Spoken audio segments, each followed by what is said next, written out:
প্রিয় গাইস, আমি একটি ভিডিও নিয়ে আসছি। আমি এখন অবস্থান করছি পরসঙ্গা থেকে কৃষ্ণপুর রোডে। আমাদের বড়বাঙ্গাইনা যে রাস্তাটা মোটামুটি আলহামদুলিল্লাহ এখন গাড়ি চলে। আমরা তো আজকে দীর্ঘ প্রায় 8-10 বছর এদিক দিয়ে যাতায়াত করতে পারছি না। আলহামদুলিল্লাহ রাস্তাটা সুন্দর হয়ে যেতেছে, এখন মোটামুটি গাড়ি যেতে পারে। এখন আমি এই জায়গায় আইসা গাড়িটা ঘুরাইছি। এখন আমার এই উস্তাদগুলারে কিছু প্রশ্ন করব।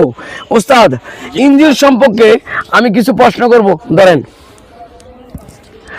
এখন আমার এই গাড়িটা সকালবেলা স্টার্ট করতে গেলে কি কি জিনিসের প্রয়োজন, কি কি জিনিস চেক দিতে হবে স্টার্টার আগে?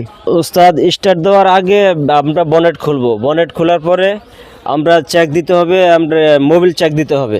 মোবিল চেক দিয়ে যদি দেখি আমরা ঠিক আছে, এফ এর মধ্যে আছে, ফুলে আছে, তাইলে আমরা ওকে মনে করবো। কম থাকলে আমরা আবার ডাইলা নিতে হবে। ওকে, আবার আর কি চেক দিতে হবে?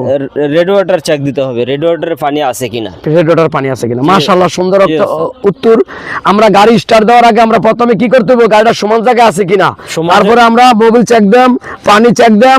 হঠাৎ করে চারোটা চাক্কাটা ঘুরাইতে দেখবো চাক্কাগুলো হাওয়া ঠিক আছে কিনা। জি ওস্তাদ। বাস দেখার পরে আমরা কি করব? গাড়িতে পরে স্টার্ট দিব। প্রত্যেকে আমরা এবারে শিখি। আমার ভালো লাগলে আমার চ্যানেলটা লাইক কমেন্ট শেয়ার করবেন। অনুরোধ, যেসব ভাইয়েরা গাড়ি চালানো শিখতেছেন খেয়াল করে শিখি। প্রত্যেক দিন কিছু না কিছু শিখা যায়। যেসব ভাইয়েরা গাড়ি চালাইতে গিয়া খেয়াল দেন থাকে না, মনে থাকে না, অনুরোধ, আমরা 5 ওয়াক্ত নামাজ পড়বো, ভালো মানুষের লোকে চলবো, মা বাবার খেজমত করব, হারতে বইতে আল্লাহরে কইবো, হে আল্লাহ আমাকে বোঝার তৌফিক দান করেন, হে আল্লাহ আমাকে এই জিনিসটা বোঝার তৌফিক দান করেন। আল্লাহ সব পারে। সবাই ভালো থাকবেন। আসসালামু আলাইকুম ওয়া রাহমাতুল্লাহি ওয়া বারাকাতুহু। ওয়া আলাইকুম আসসালাম।